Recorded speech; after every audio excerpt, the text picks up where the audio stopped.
Қалдарыңыз қалай? Көңіл-күйіңіз қалай? Сабаққа дайындығыңыз қалай? Жақсы. Тамаша, балалар отырыңыздар. Бүгін сабақта жоқ оқушылар бар ма? Бар. Гүлбек және Діл. Жақсы, рахмет балалар. Бір оқушы жоқ екен. Ондайша балалар барлығымыз тақтаға қарайық. Сіздер білесіздер, наурыз айы патриотизм, ата-ананы құрметтей білу айы. Яғни аптаның дәйек сөзі шығармашыл бала, ойлы бала. Жақсы балалар қаныша. Ондай болса балалар келіңіздер, барлығымыз топқа.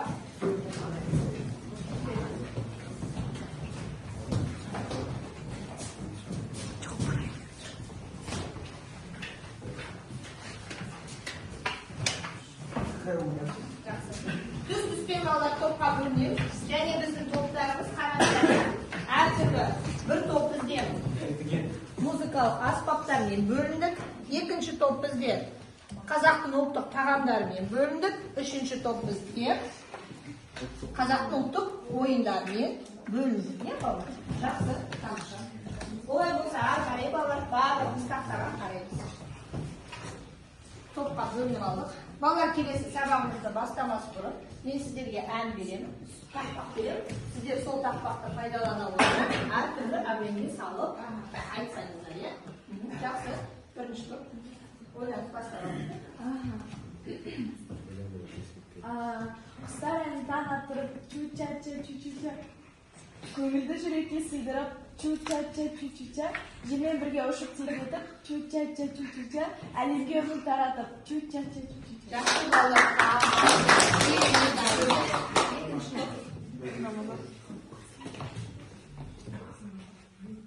Құстар әнін таң attырып, көңілді жүрекке сыйдырып, желмен бірге ұшып, тербетіп, әлемге үміт таратып. Рэпқа салу керек дейді. Құстар әнін таң attырып, көңілді жүрекке сыйдырып, желмен бірге ұшып тербетіп, әлемге үміт таратып. Жақсы балалар. Балалар, сіздер білесіздер, біз сіздермен дыбыс тақырыбын өтеміз, иә? Бүгін дыбыс тақырыбының екінші жалғас сабағын өтеміз. Бүгінгі яғни біздің сабағымыз дыбыстың сипаттамалары, акустикалық резонанс және жаңғырық. Сабақтың мақсаты табиғатта және техникада ультрадыбыс пен инфрадыбысты қолдануға мысалдар келтіру. Бұл бүгінгі біздің сабағымыздың мақсаты. Сабақтың мақсатына жете аламыз ба балалар бүгін сабақта? Әрине. Жақсы. Сабақ барысы. Балалар қараңыздар, бірінші әр топта сіздерге сұрақтар беріледі. Екінші бізде стратегиялық қозғалыс. Бұл жерде сіздерге зерттеу жұмысы беріледі. Үшінші функционалдық сауаттылыққа есептер. Функционалдық сауаттылық дегеніміз ол не? Есептер. Неге? Пизаға балалар есептер шығарамыз. Төртінші жалған немесе шындық. Одан кейінгі кезең бізде тәжірибе кезеңі. Енді әр тарауға сіздерге дескриптор беріледі. Бірінші балалар әр дұрыс жауап берсеңіздер сіздерге 5 балл беріледі. Екінші сұраққа дұрыс жауап берсеңіздер 3 балдар. Үшінші тапсырманы дұрыс орындасаңыздар сіздерге 2 балдан беріледі екен. Ең көп жақсы жауап берген оқушыларға балалар сіздерге көптеген әдемі түстегі карточкалар берілетін болады. Бірінші ойды бастайық. Бірінші сұрағымыз дыбыс дегеніміз не? Оның табиғаттағы рөлі қандай? Өткен сабақ есіңізге түсірейік. Дыбыс ол екі немесе көп адамдар арасындағы сөйлесу деп айтсақ та болады. Ол әртүрлі толқындар арқылы бір-біріне дыбыс жетеді. Ол табиғатта бізде көбінесе жануарлар арасында да болады, адамдар арасында да болады. Тамаша, рахмет балалар. Екінші, дыбыстың таралу жылдамдығы қандай факторларға байланысты өзгереді? Дыбыстың таралу жылдамдығы температураға, тығыздыққа және де сепімділікке байланысты өзгеріп отырады. Тамаша, рахмет. Үшінші, адам құлағы дыбыстың таралуын ести алады. 16-тан 20 герцке дейін. Төртінші, дыбыс толқындарының сипаттамаларына қандай факторлар әсер етеді?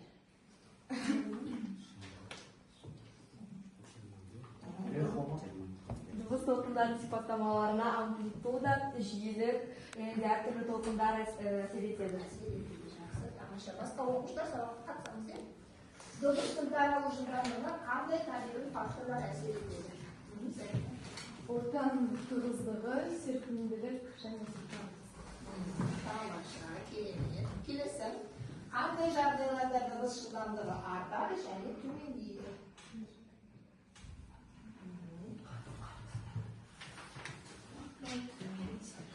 Қатты ортада артады және төмендейді. Келесі сұрақ бала. Тербелістердің ортада таралу процесі қандай?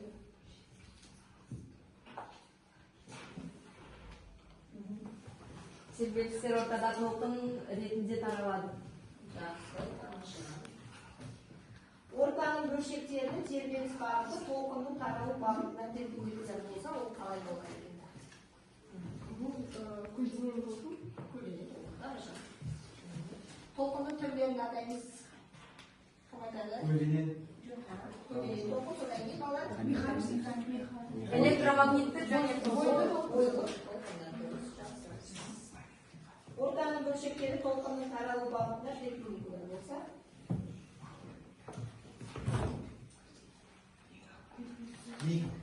көлденең болады. ортада 16 герцтен 20 герцтен жиілікпен таралатын толқындар қалай аталады? Дыбыс толқындары. Бұл өзге қандай толқындар дейді? Инфрадыбыстар мен ультрадыбыстар. Ультрадыбыстар деп аталады. Жіңішке өзекшеге бекітілген доға тәрізді металл таяқша қалай аталады? Камертон. Камертон деп аталады. Тамаша. Дыбыс толқындардың пайда болуын таралуы оларды қалай қабылдайды? Акустика. Жақсы. Дыбыстың қаттылығының Децибел. Дұрыс, бала, тамаша. Балалар, әр топқа жауап бергеніміз үшін сіздерге бір түсті карточканы берілетін болады, иә? Осыны жинаймыз, балалар, иә? Сабақтың соңында біз сіздерге ұлттық құндылықты дәріптейміз. Тамаша. Так, келесі бізде балалар.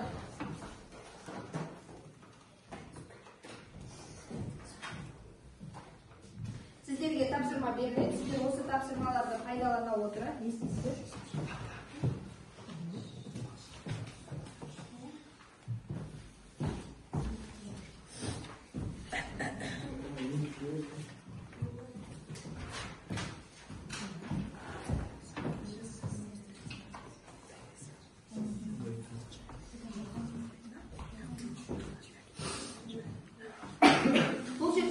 Сіздерге практикалық тапсырма берілді.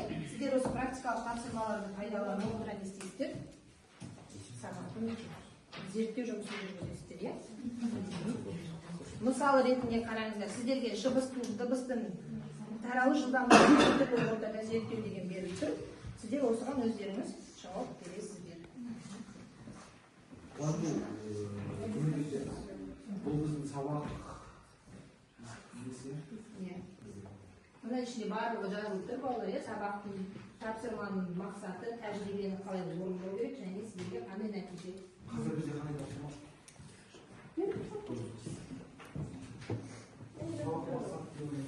Дыбыстың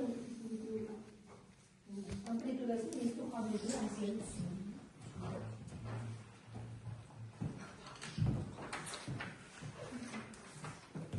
сіздерге сұрақтар бар?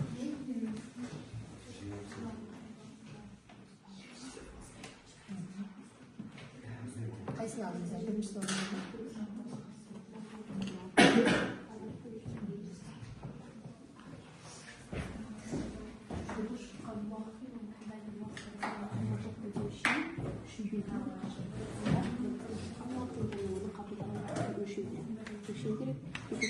Дыбысты екі ортада салыстыру керек. Бірінде ауада, екінші қатты келеді. Мысалы,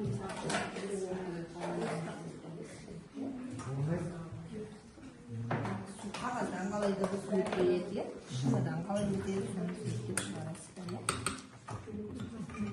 Камертон жасауға болатын олар мына жерге салып, иә? Мына аласыздар, да? Шықты ма сіздерге? Таяқ қайда? Бар ма? Иә.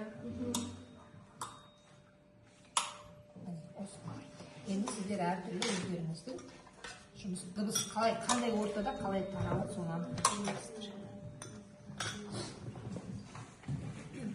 Жақсы уақытқа қараймыз балалар.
Сіздерге әртүрлі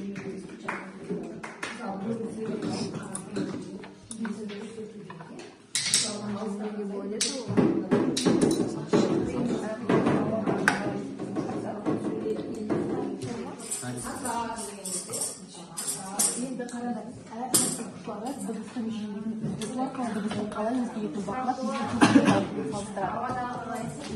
Енді беттерде жазайық. Дыбыстың жиілігін өзгерту арқылы дыбыстың қалай өзгеретін бақылап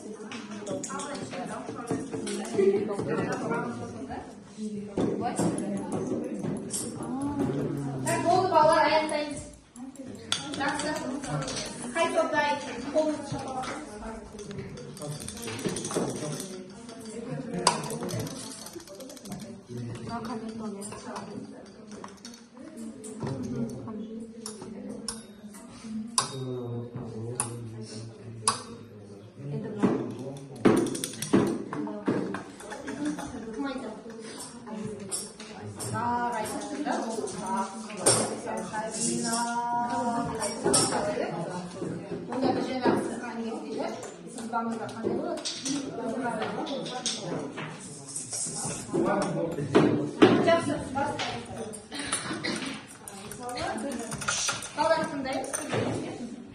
Емдесінен қатты және жұмсақ дыбыстарды айырмашылығын зерттеп алдық. Мысалға алатын болсақ, бұл бізде жұмсақ деп санайық. Мынау бізде қатты. Және бұның айырмашылығы біріншіден ол естілгенде басқалай естіледі. Мысалы, және де ноталардың өзгеше болып келеді бір-бірімен. Мысалы, жұмсақ пен қаттының айырмашылығы. Және де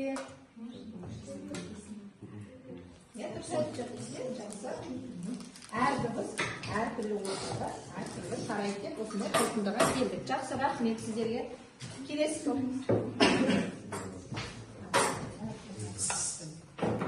Келесі топ. Бастаңыздар. Бізге мұнда дыбыстың қасиеттерін зерттеу тапсырмасы берілді, арнайы құрылғылар берілді. Біз ең бірінші ауадағы дыбыстың жылдамдығын есептеп көрдік. Ол қатты емес шығады екен. Содан кейін камертон металлына соғып көрдік, оның дауысы қаттырақ шығады екен. Мынау ауадағы, ал бұл осы металдікі. Содан кейін осы әртүрлі пластик заттармен істеп көрдік, олардың дауысы өте ақырын екен, шықпайды яғни. Бізде осы дыбыстың таралу жылдамдығын әртүрлі ортада зерттеу.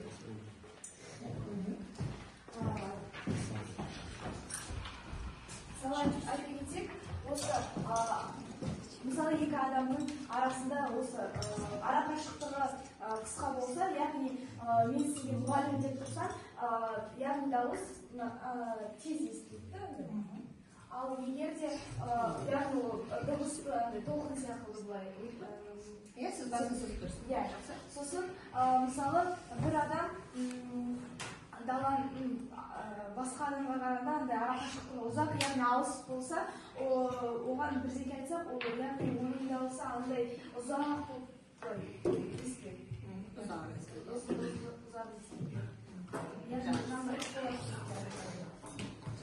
Тамаша.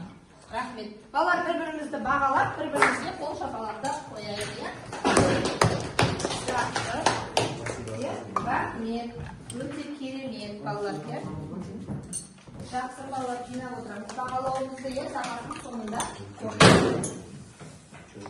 қорытынды жасаймыз. Балалар, шаршап қалдық па?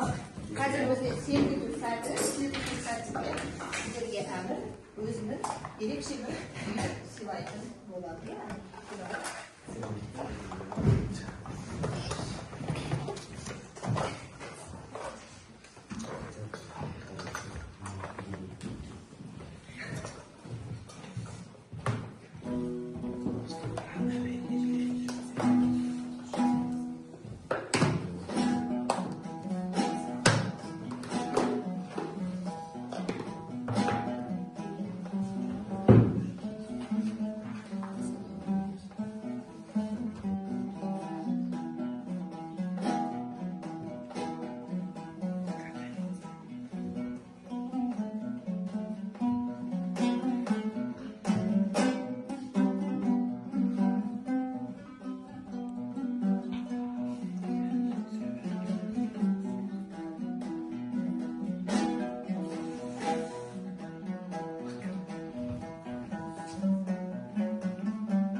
Балалар бүгінгі тақырыпқа, бүгінгі сабаққа осы домбыраның ойнаудың қандай да бір әсері бар ма?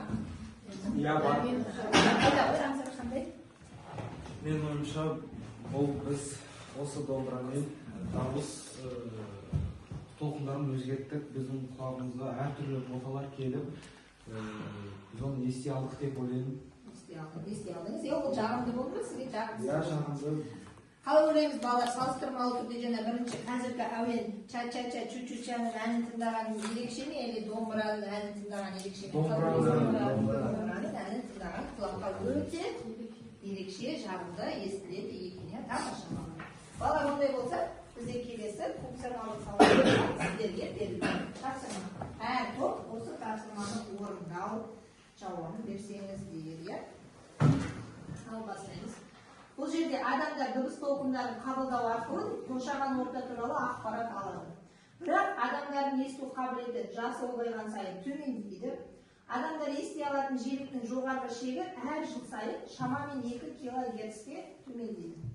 Егер адам 30 жасында 15 кГц дыбысты ести алған болса, онда жасы 70-ке келгенде ол қандай қабылдай алатын жиіліктің ең үлкен мәні қандай болады дейді. Адамның 20 жасында қабылдай алған дыбыс жиілігінің ең үлкені қандай дейді. Яғни сіздер қазір осыған жауап жасайсыздар, және осы дискриптора сәйкес не істейсіздер болады. Ол білесіздер, иә? Жақсы, бастайық.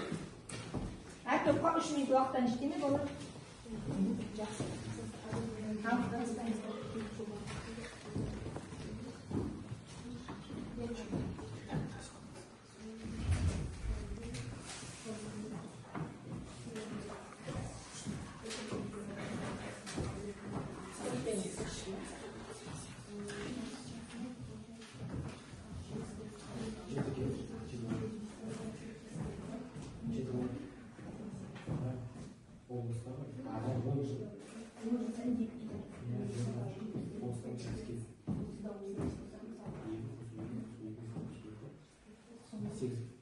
жеті.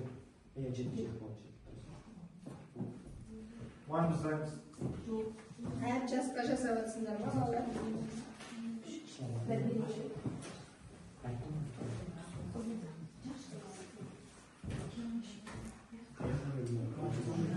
Жақсы, тамаша, мына топ өте керемет жұмыс жасап жатыр.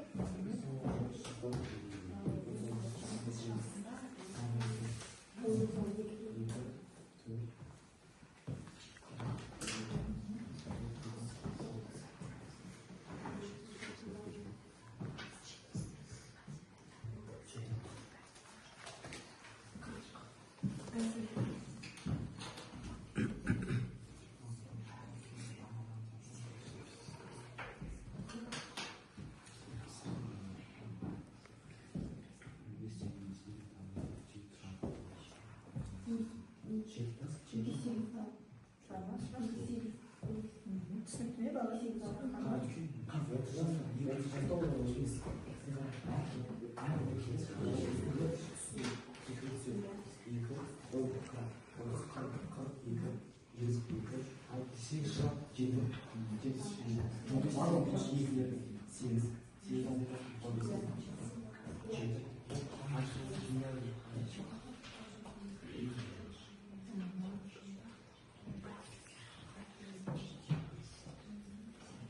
One.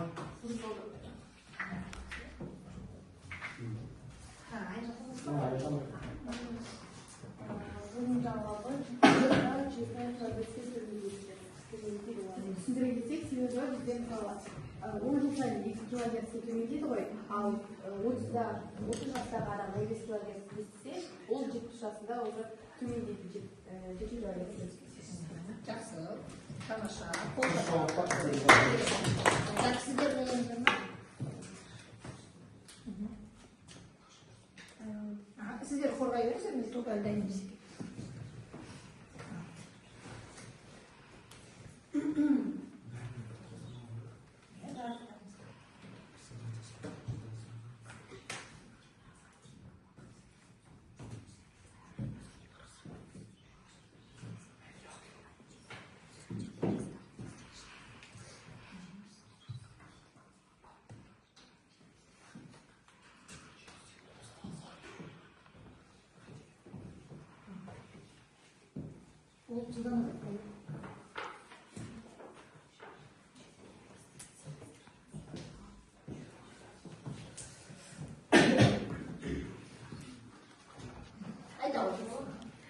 Осы адамның 30 жаста 15 герцқа дыбысы болады. Адам әр жыл 10 жыл сайын оның есту герці 2 герцқа төмендейді. Сол себепті біз осы 2 герцті, жоқ 15 герцтан 8 азайтып тастаймыз. Получается бізде 70 жасында 7 герц болады, ал 20 жасында ол 17 герцке түсетін болады. Біз осы тапсырманың дискрипторына сүйене отырсақ, 70 жасқа дейінгі уақытты есептедік. Біз ең алғашқы 4-ті 2 көбейттік, сосын 8 килогерц екендігіне көбейттік. Кейін 70 жаста қабылдай алатын жиіліктің ең үлкен мәнін 15 килогерцтан 8 килогерц азайтып 7 килогерц екендігін білдік. 40 жылда жоғары шек төмендеуін есептедік. 15 килогерцтан 2 килогерцті азайтып 13 килогерц екендігін білдік. 20 жастағы табу үшін 15 килогерцке 2-ні қостық, кейін 17 килогерц екендігіне көз жеткіздік. Келесі тапсырма балалар бізде жалған және шын. Осы тапсырманы біздер сіздерге береміз. Сіздердің топтарыңыз осына жаратасыздар. Сіздер маған қазір міне физикадағы дыбыстың табиғаты мен таралуын әсерін айтып шығасыздар, жақсы ма? Сіздер дыбыстың психологиясы, адамның зерттеу тарихы және дыбыстың қауіпсіздік экологиясını айтып шығасыздар, жақсы ма?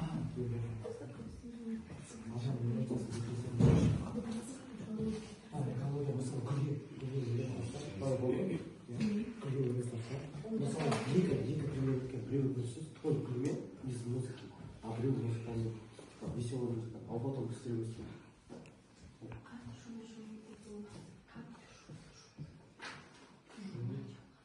Мысалы бір жерде артынан шығады ғой оны сіздер мысалы ұйықтап жатқанда балалар көшеде шулап жатса осыны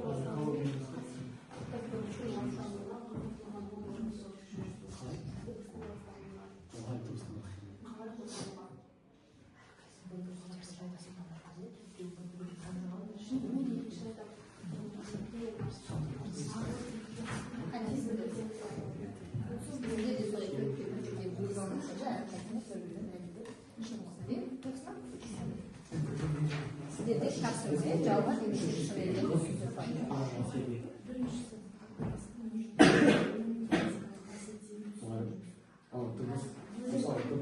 лучше представить лучше болса адам жүре әсер етуге тахикардия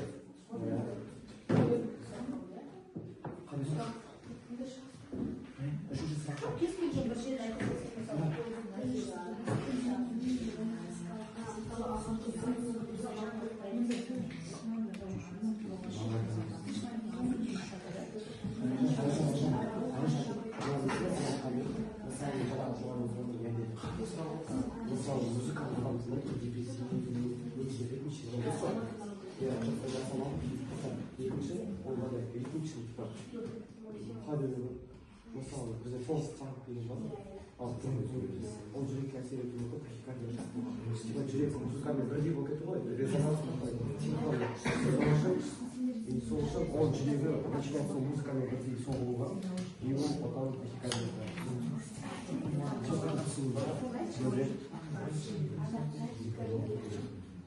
тахикардияны жобалау мұғалімбіз болдық.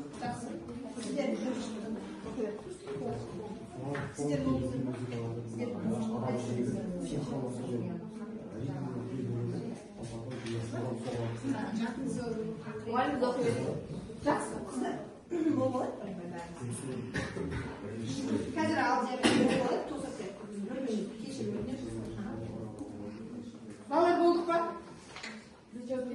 қол шапалақтай болған топтар иә сіздер болдыңыздар ма жақсы алдияр бастай қойыңыз тыңдаймыз балалар бір бірімізді біріншісі инфрадыбыстарда адам құлағы ести алмайды өйткені олардың жиілігі 20 герцтан төмен болады бұл шындық екіншісі ультрадыбыстар 20 000 герц жиіліктен жоғары болады және оларды тек адам ғана ести алмайды бірақ басқа тіршілік иелері мысалы жануарлар мен дельфиндер ести алады бұл шындық инфрадыбыстарды қолдануға болады мысалы дыбыс жүйелерінде және медициналық диагностикада жақсы арқай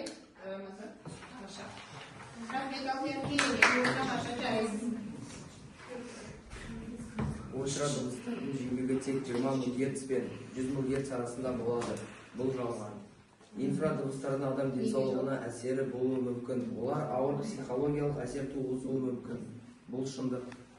Ультрадыбыстарды адам құлағы естімейді, бірақ оларды қолдануға болады.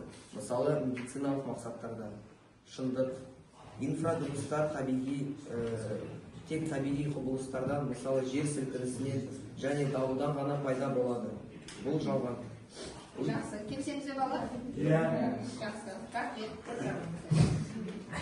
жақсы сіздерге кішкене сіздер дауысырға қосып бергенде балалар дыбыс масалының табиғатқа жануарға және адамға тигізген зиянын зерттеңіз. Мысалы адамды алатын болсақ, адам егер жаңағыдай мұңлы өлеңдер тыңдаса, ол оның зияны эмоционалдық нормасы төмендейді. Ал егер ол фон сияқты андай қатты дауыстарды, ритми дауыстарды тыңдаса, музыкаларды, тогда оған жүрегіне әсер етіп, сол жүрегінің соққысы сол фонпен бірге соғады. Например, тағы веселый өлең тыңдаса, ол көңіл күйге прям жақсы болып, осындай энергия толы болып жүре алады. жақсы тамаша көңілді өлеңдер тыңдасақ иә бізге өте жағымды бұл шындық балалар бар ма қосатындарыңыз дыбыстың экология әсері мысалы ақш елінде ғалымдар екі өсімдікті алып бір өсімдікке жақсы жағымды әндер қосып ал екінші өсімдікке жаман әндер қосып ол екеуінің өсу реттігін қараған жақсы әндер қосылған өсімдік тез өсіп және де тез гүлін берген Жақсы, тамаша. Бірінші рет естіптім, өте керемет. Және тағы да әсерлі айтатын болсақ, мысалы водопад дейді ғой, шарқырамада егер де бір қатты дыбыстар естілсе, ол қаттырақ ағады дегенде. Және де мысалы жанартаулықта мысалы қатты дыбыс жасауға болмайды, себебі ол жалпы атқылауы мүмкін. Бұның бәрі оған әсер етеді. Әсер етеді, жақсы, тамаша. Сіздер? Физикалық қасиет бұл дыбыстың не екенін және оның физикалық қасиеттерін түсіндіріңіз. Дыбыс бұл белгілі бір ортада таралатын механикалық толқын. Механикалық толқын ол газда, сұйықта және де қатты денелерде тарала алады. Дұрыс, тамаша. Бүгінгі сабақтағы ең керемет құнды ақпараттың бірі, яғни дыбыс барлық ортада таралады екен. Ол қатты болса да, газ болса да, сұйық күйде де ол дыбыс тарала береді екен. Тамаша. Дыбыстың таралуымен қосылған ортаға әсері. Дыбыс, мысалы, кез келген зат адамның жанында тұрса, соның дауысы бізге қатты естіледі. Ал егер адам алыс болып тұрса, сол кезде бізге дыбыс аз мөлшерде келеді.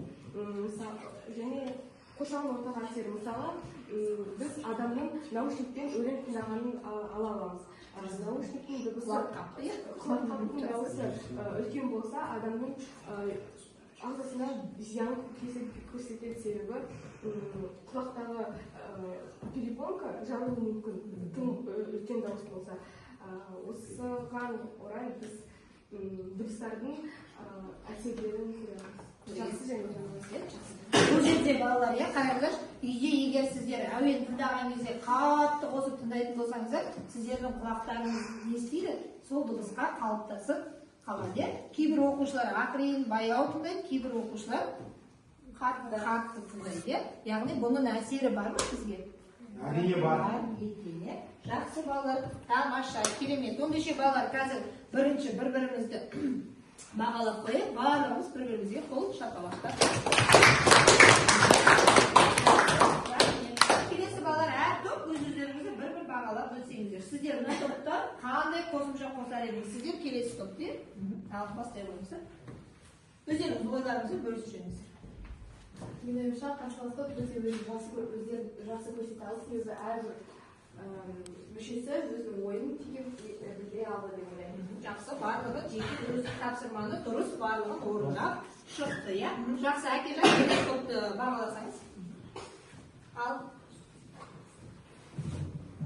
Біздің қарсылас топ өте жақсы есептен қатысты.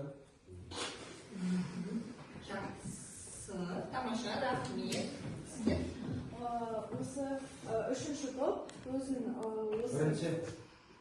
осы сынып сағатында андай есептерді тезірек шығарды, топтық жұмыста оларды жақсы өткізеді.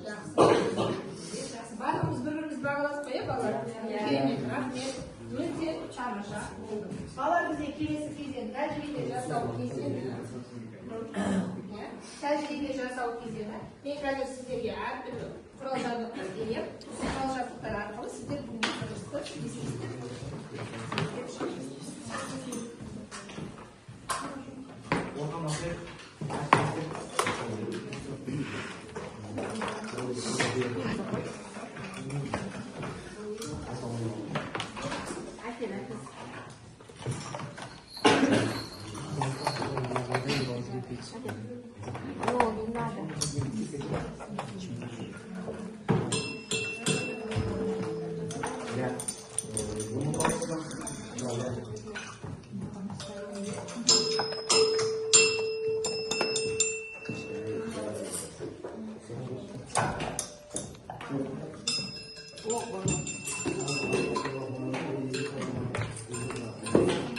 Балалар, біз қазір барлығымыз тәжірибе жасау арқылы сіздермен әртүрлі өздерінің бір ырғақты музыкаларын ойнап өздеріңіздің бір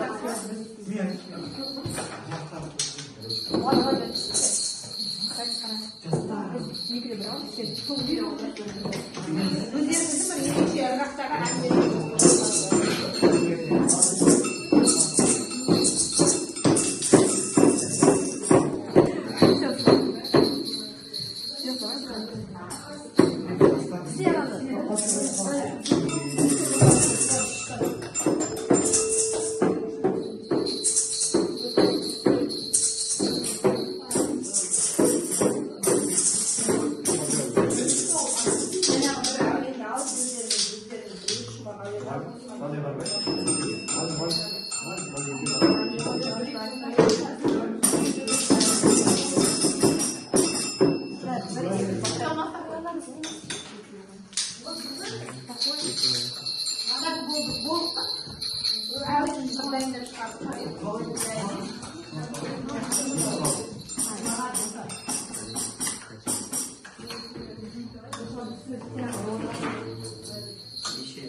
Al balar bari bu işi hastaya gereken kay toptan bastayız.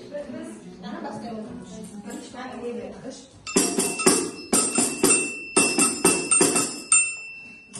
Жақсы, тамаша. Қоса бырақты.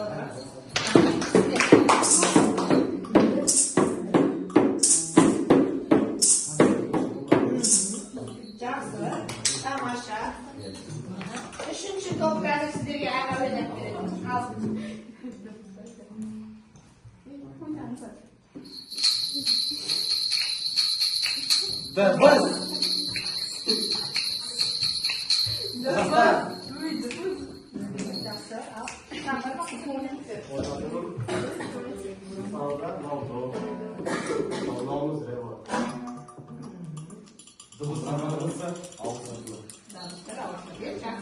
Қолды қабалып, тамаша, жақсы, рахмет. Бір-бірімізге қол шапалақтап бағалап.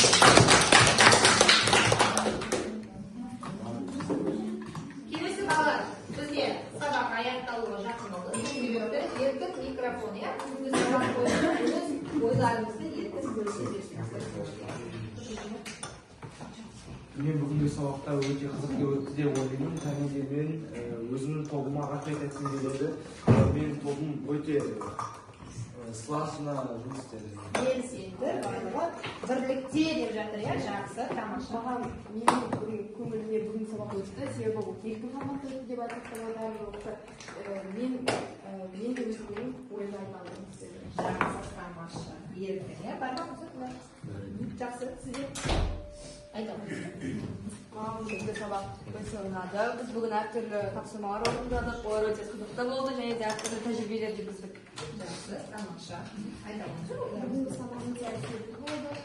Біз дұрыстың не екенін білдік және оны талқыладық. Жақсы. Ұлдарымыз біздің бүгін өте белсенді болып отыр, айта алмайсыздар. Маған бүгінгі сабақ өте қатты ұнады. Біз бүгін дыбыспен таныстық және қарсылас топтар өте жақсы қатысты және өзінің тобында жақсы қатысты. Рахмет, тамаша, керемет. Маған бүгінгі сабақ өте қатты ұнады. Және де осы сабақта барлық балалар өзінің жеке ойын айта алды да, және де әртүрлі музыкалық инструменттермен де таныстық деп айтуға болады. Жақсы. Сабақ үшін рахмет. Рахмет, жақсы. Ансат қандайшы? Маған бүгінгі сабақ өте ұнады. Қарсылас топтар өте жақсы қатысты. Сіз қалай қатыстыңыз бүгінгі сабаққа? Жақсы қатыстыңыз, келесі жолы бұдан да өте жақсы қатысасыз, иә? Келістік па? Жақсы балалар. Бар ма ойларыңыз жағын қалтарыңыздарыңыз? Жақсы балалар, оныңше бізде келесі бағалау. Әр топ өздеріңізді жаңағы берген бағалау парағына бағалап толтырыңыздар, иә? Білім класты ашып, сіздермен бүгін бағалау жүргіземіз.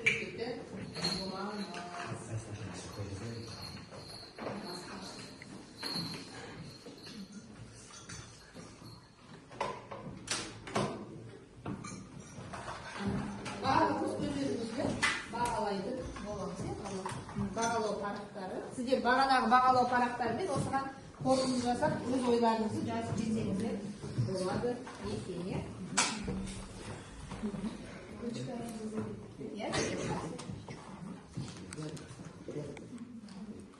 Жақсы, тамаша. Бүгінгі сабаққа ерекше қатысқан Әмірге 10 балл, Еңлікке 10 балл, Аяжанға неше балл қойық?